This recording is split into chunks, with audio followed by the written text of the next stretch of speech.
I was just the cleaner, mocked, ignored, and laughed at. But when I answered a phone call in perfect Japanese right in front of the CEO, everything changed. By the time my coworkers realized who I really was, I was already their superior. One call turned silence into power, and everything changed. Before we dive in, make sure to like this video, subscribe to our channel, and turn on the notification bell. This story will grip you from the very first moment. And by the end, you'll see why it's not always the loudest voice that holds the most power. Let's begin. I was always just the cleaner. That's how they referred to me, if they bothered referring to me at all. No one ever used my name. To most of them, I was just a silhouette pushing a cart, a mop handle sticking up like an antenna for a channel they didn't watch. They'd step over my bucket without a glance, spill their lattes and never say sorry, and talk about me like I wasn't right there wiping their footprints off the tile they scuffed with their overpriced shoes. My name is Emi Takahara. But in the office hallways of Norex Global, I was invisible. Every morning, I arrived at 5:30 sharp. I'd swipe my old ID badge at the side entrance and push through the service corridor into a building that always smelled like ambition and ammonia. My uniform, navy blue and wrinkled no matter how I ironed it, made me blend into the janitorial cabinets and shadowy corners. I'd clean the executive conference room before sunrise, vacuum the floors outside marketing, and refill the paper towels in every bathroom. By the time the first staff member clocked in, I had already been working for 2 hours, and not once had any of them stopped to ask who I was, except to mock me. There was Clara from HR, always polished, always watching. She'd walk into the restroom while I was wiping the sinks and let the door close behind her like I didn't exist. One time she rolled her eyes and muttered, "God, the smell of bleach again. Can't she time this better?" She didn't even whisper. Another time, I heard her laugh with someone on the phone. You know you've hit rock bottom when you start having conversations with the cleaner. And then there was Felix. He worked in sales. Young, loud, and full of himself. He liked tossing his empty coffee cups into the trash from across the break room, missing more often than not. When I'd quietly go pick them up, he'd say things like, "Hey, you've got a fan club now, mate. Maybe next time you'll catch it midair." He always laughed at his own jokes. But it wasn't just what they said. It was what they didn't do. No one held the door when I came through. No one acknowledged the fresh smell after I scrubbed the floors. No one noticed that I learned their schedules so I could clean around their meetings, not during. I became an expert at being in the background. Because they wanted it that way. The ironic part? I used to work in offices like this, not scrub them. Back in Kyoto, I graduated near the top of my class with a business degree. But when I came to the US after my mother's death to be closer to my aunt, my qualifications didn't matter. My accent was too heavy, my degree too foreign, and my clothes too simple for anyone to take me seriously. I sent out over 100 resumes. Only 2 companies responded, both janitorial services. Norex Global was the only one that didn't hang up when I asked about part-time shifts. So I took the job. Quietly, gratefully. I needed to pay rent, send money back to my uncle in Osaka, and figure out what came next.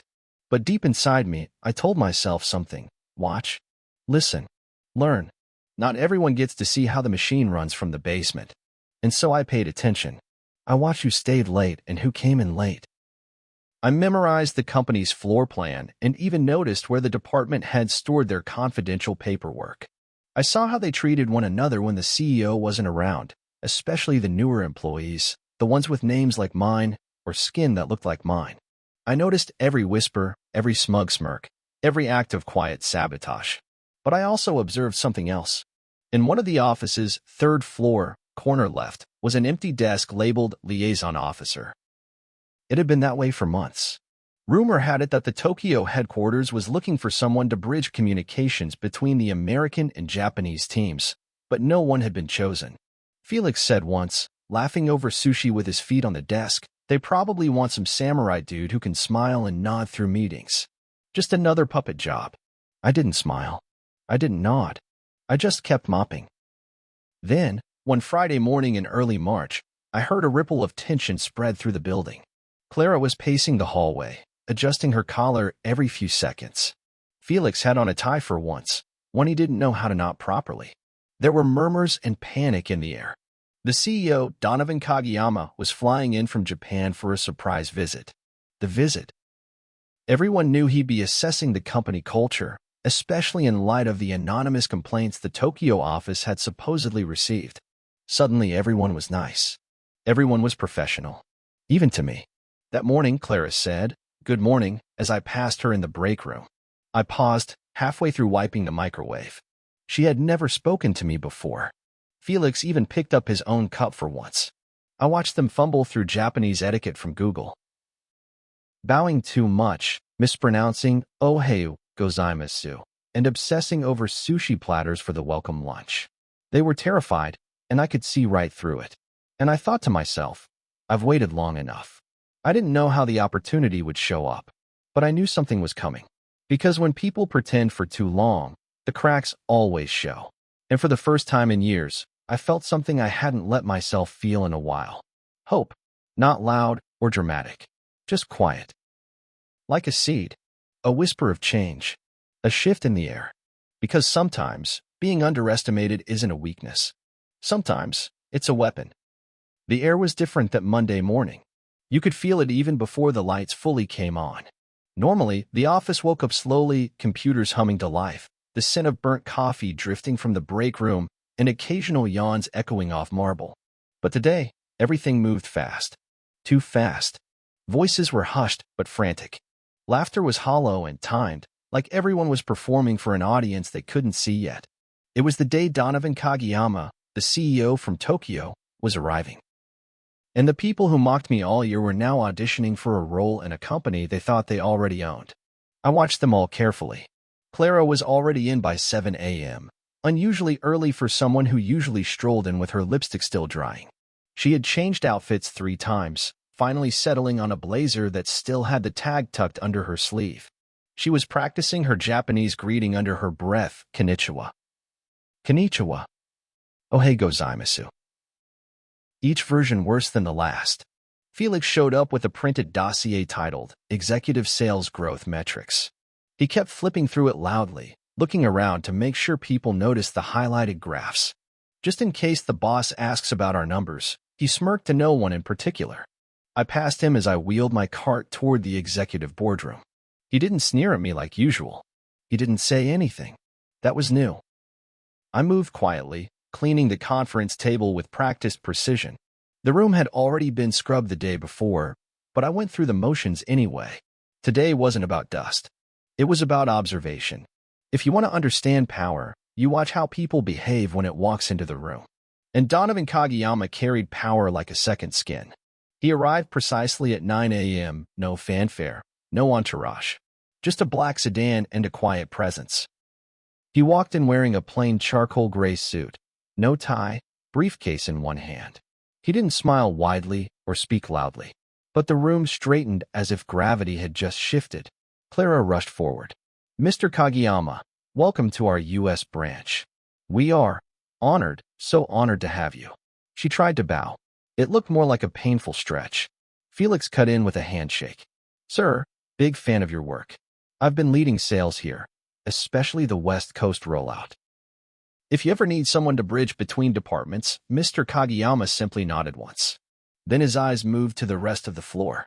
He didn't say much, but his gaze lingered on the smallest things, a crooked poster, a pile of unfiled folders, a crooked name tag.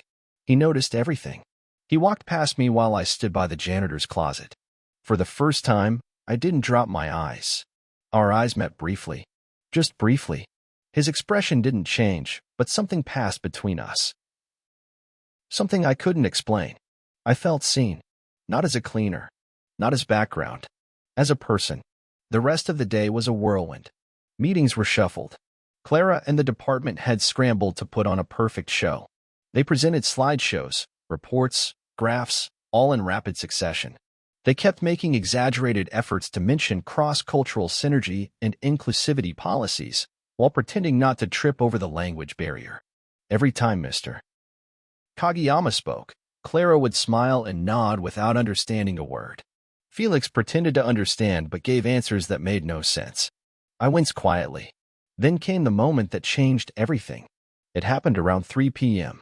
The office was tense from back-to-back meetings. Mr. Kageyama stepped into the break room for a moment of quiet.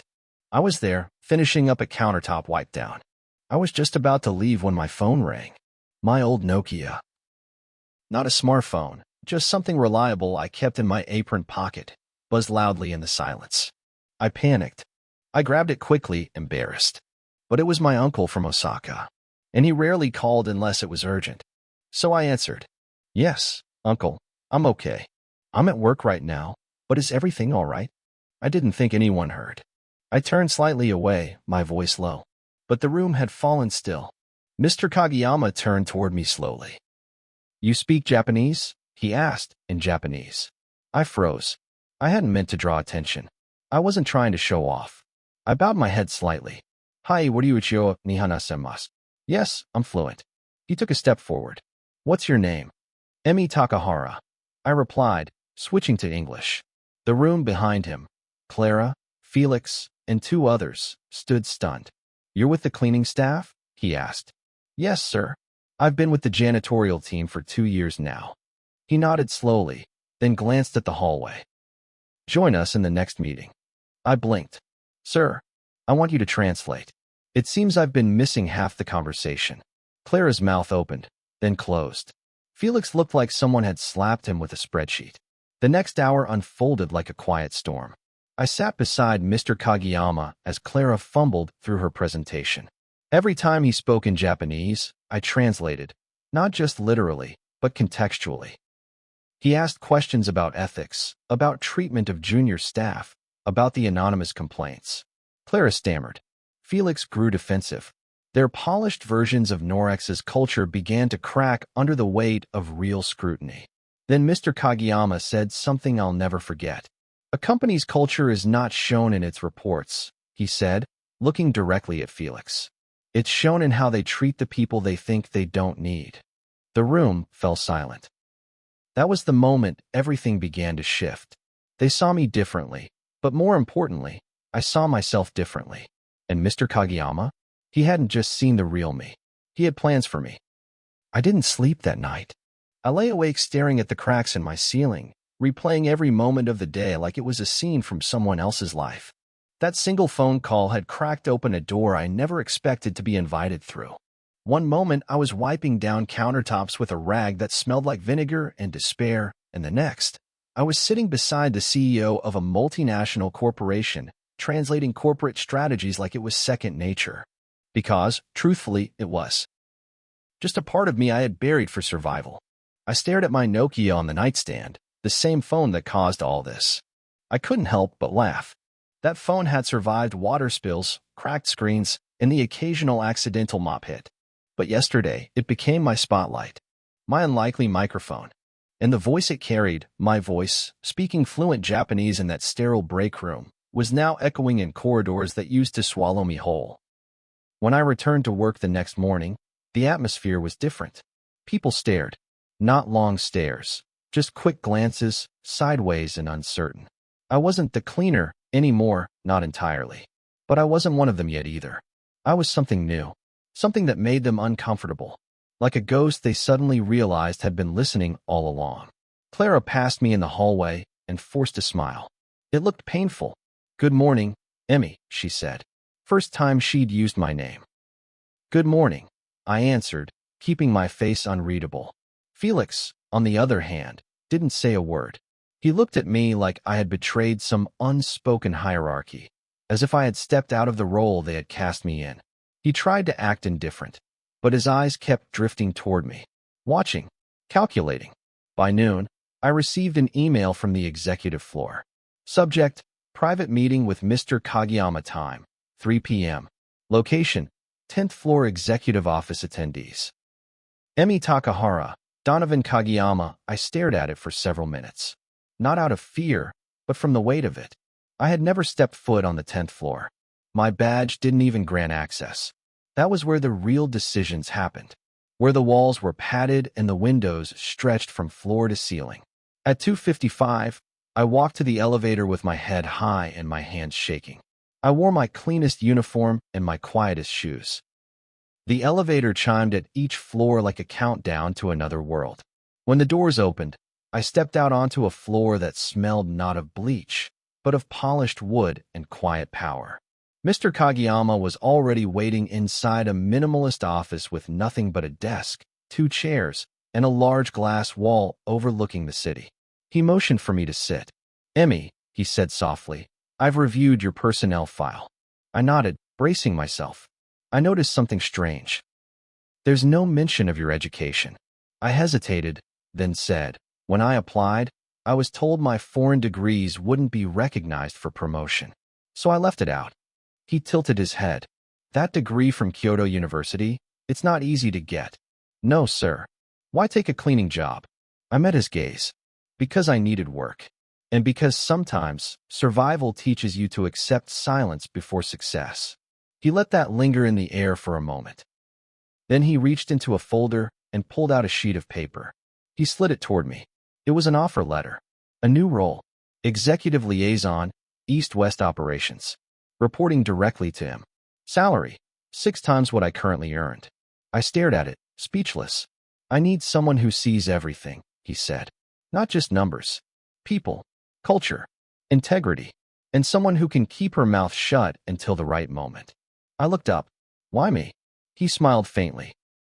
"Because the most valuable people are often the ones no one thinks to look at. And yesterday, you reminded me why I built this company the way I did." I took the paper with both hands. Bowed slightly. "I accept." The news trickled down by the end of the day. Slowly, like a whisper spreading wildfire. Clara stood frozen when she heard. I passed by her office as she stared blankly at her screen, probably wondering how the cleaner now had a better office than hers. Felix came to me later that evening. "Emi," he started, trying to smile. "That's quite a jump." "Didn't see it coming."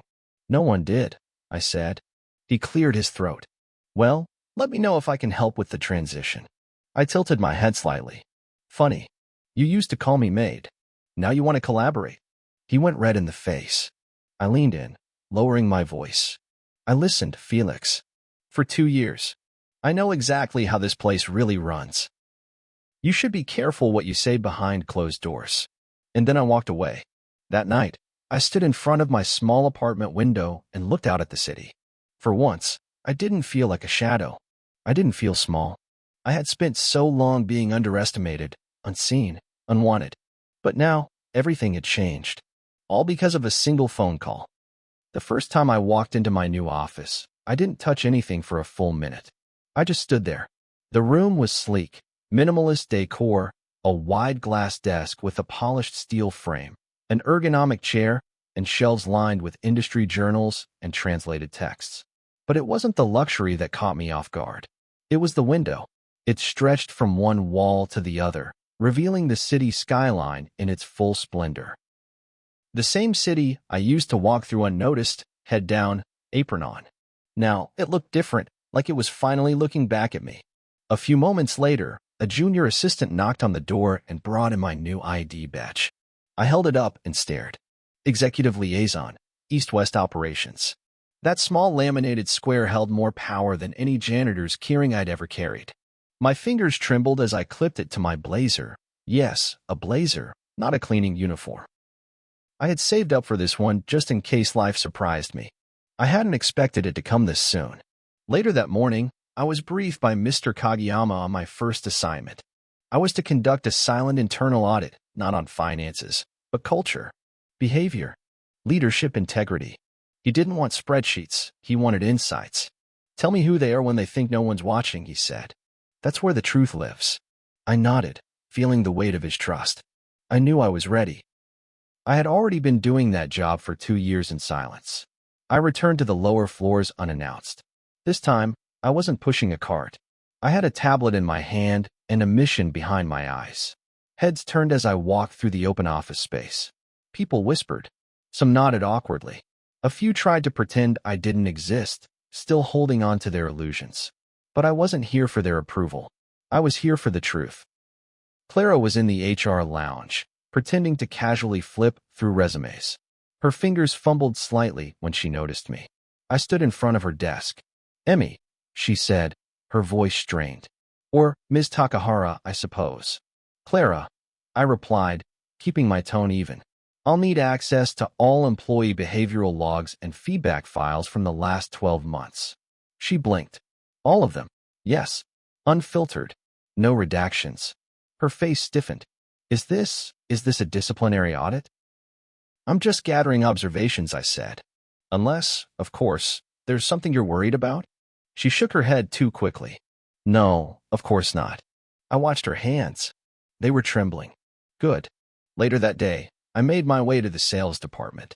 Felix was holding court again, as usual, surrounded by two interns who laughed a little too hard at his jokes. He saw me and stood, plastering a smile on his face like a man trying to charm a storm. Ms. Takahara, he said, overemphasizing my name.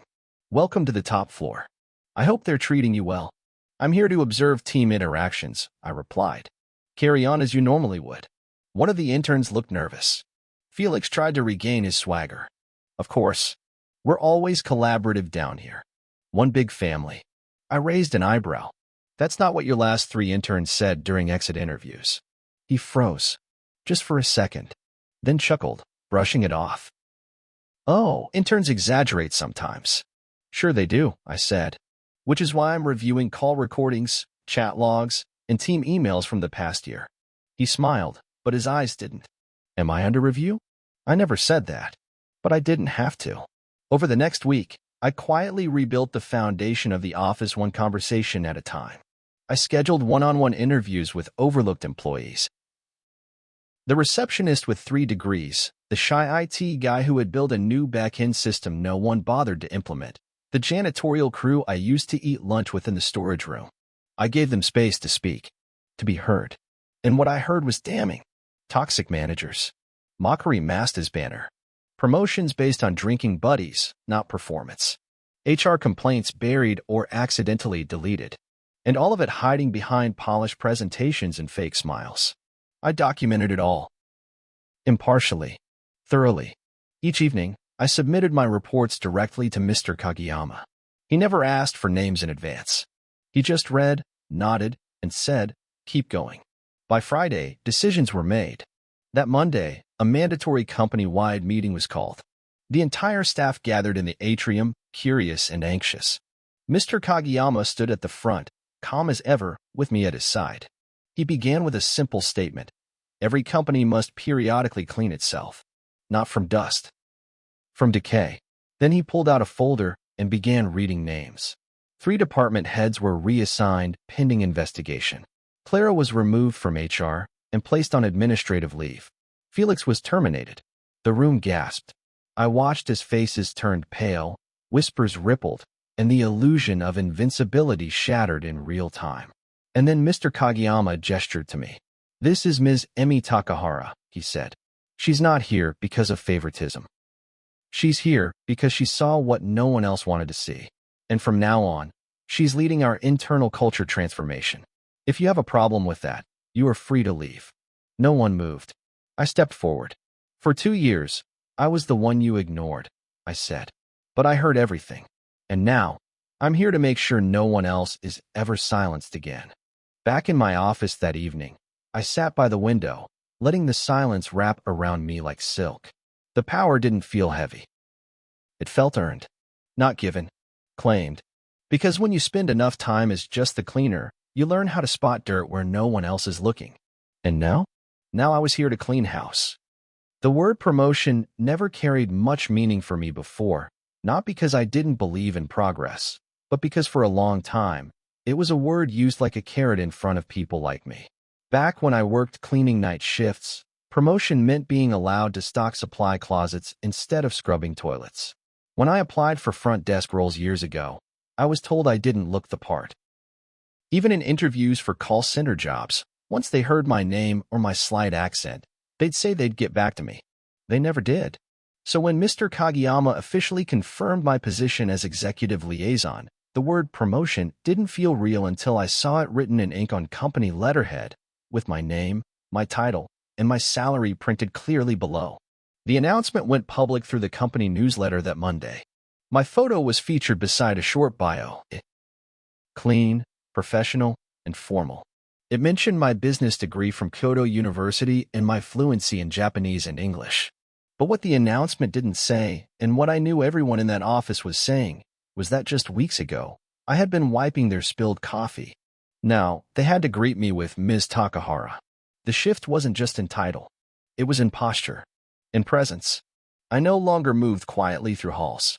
I walked with measured steps, not needing to rush. My new position came with authority, but the weight that truly settled in my chest was visibility. I was no longer invisible. People now had to see me, had to acknowledge me. It unsettled many. I started receiving emails from people who had ignored me for years. Friendly messages from middle managers, trying to schedule lunch. Let's catch up soon. We should collaborate. I always knew you had potential. I didn't respond. Not out of pettiness. Out of principle. You can't unburn a bridge just because the wind changed. Clara, once icy and dismissive, was now overly formal. She knocked on my door with a clipboard and said, "Ms. Takahara, I've forwarded the onboarding documentation. Let me know if you need any support with HR systems." I nodded, polite but curt. "Thank you. I've already familiarized myself with them." She hesitated at the door. "If you ever need insight into how things run, I'd be happy to advise." I looked her straight in the eye. "Clara, I already know how things run. That's why I'm in this position." She left quietly, cheeks flushed. Felix, though, well, Felix was gone. After his dismissal, he didn't even get the chance to say a final goodbye. Security escorted him out with a sealed box of his belongings.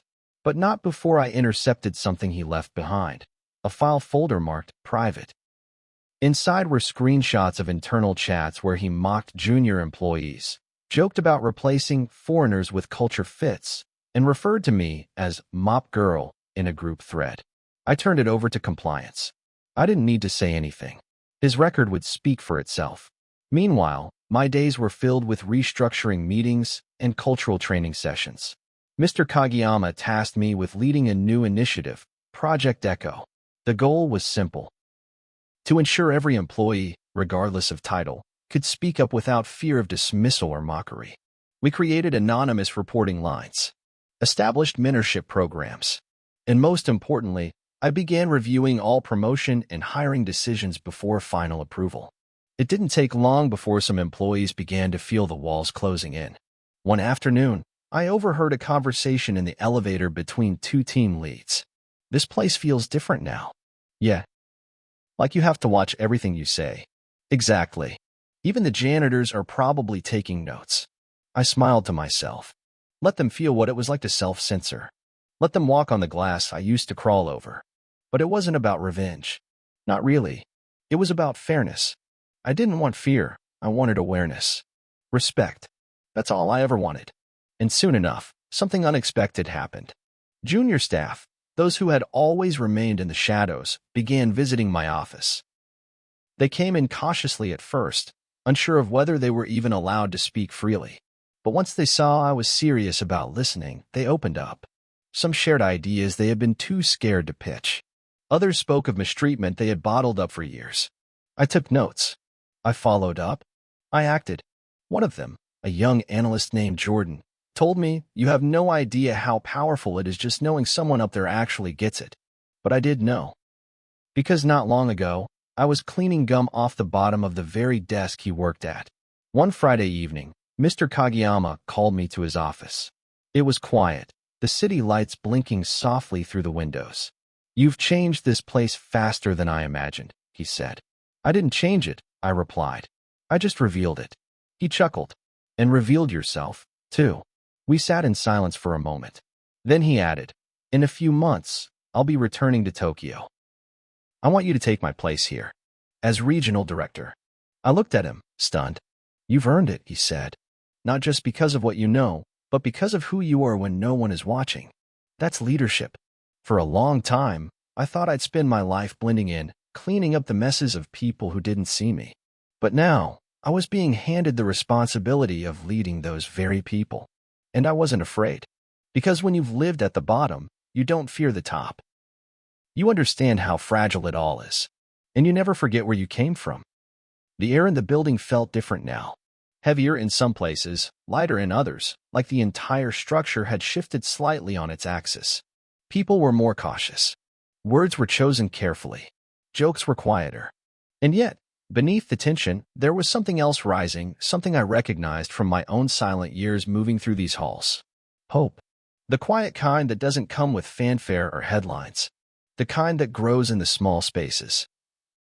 In the way junior staff stood a little taller, in how their ideas no longer disappeared in meetings, and in how even the cleaning staff nodded at me with something close to pride. But with change came resistance. There were some who didn't applaud the new culture, some who had benefited too long from the old rules. I noticed them right away, the ones who had once thrived by keeping others quiet. Now, they whispered to each other in tight clusters near elevators or the coffee machine, glancing up when I passed. I knew their patterns because I had once been invisible enough to memorize them. The tables had turned, and I wasn't interested in turning them back. I called for a mandatory roundtable meeting with all mid and upper-level management. The invitation was simple: performance, culture, and accountability, led by Ms. Emi Takahara. No exceptions, no assistants in their place. I wanted every face in the room. The boardroom was packed when I entered. Leather chairs filled with nervous executives who used to brush past me without a glance now waited for me to speak. I took my seat at the head of the table, opened my notebook, and began without preamble. This company used to be good at hiding its problems, I said. From clients, from headquarters, from its own people. A few exchanged glances. No one spoke. Not anymore. I clicked a remote, and the screen behind me lit up with slides, anonymous reports, internal transcripts, feedback graphs. I didn't call anyone out by name. I didn't need to. They saw themselves in the numbers, in the emails, in the words they'd once thought wouldn't matter. What happens in closed rooms isn't closed anymore, I said. We're building something different now, something better. If you're uncomfortable with that, now is the time to speak. No one did, but I saw it in their eyes. The discomfort of people who had once lived without accountability now realizing that the rules had changed. After the meeting, some tried to approach me privately to offer excuses or justify past behavior. I was just going along with the system, one manager muttered. You know how things used to be, another offered. We were under pressure. But I didn't bend. We're all under pressure, I replied. That's not an excuse.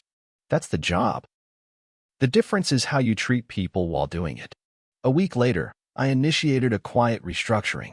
Those who couldn't adapt were transitioned out with dignity, but without delay.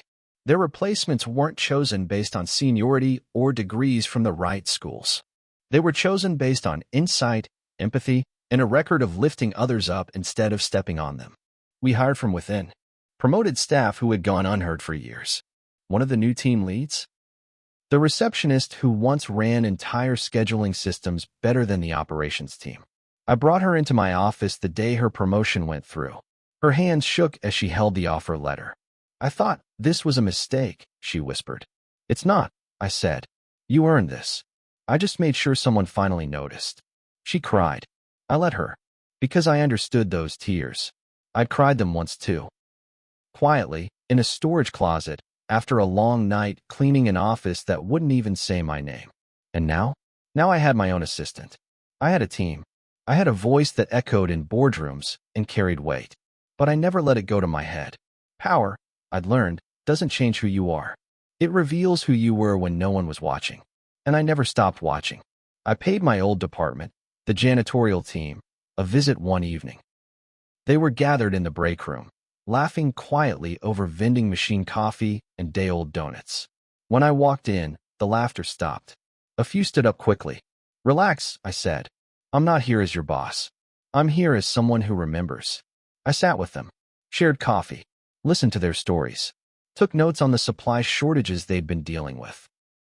That night, I ordered new uniforms, proper breakroom furniture, and negotiated for health benefits most of them had never even been told about.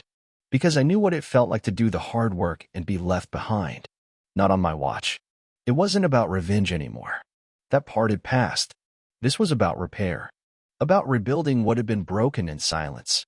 And slowly, it started to happen.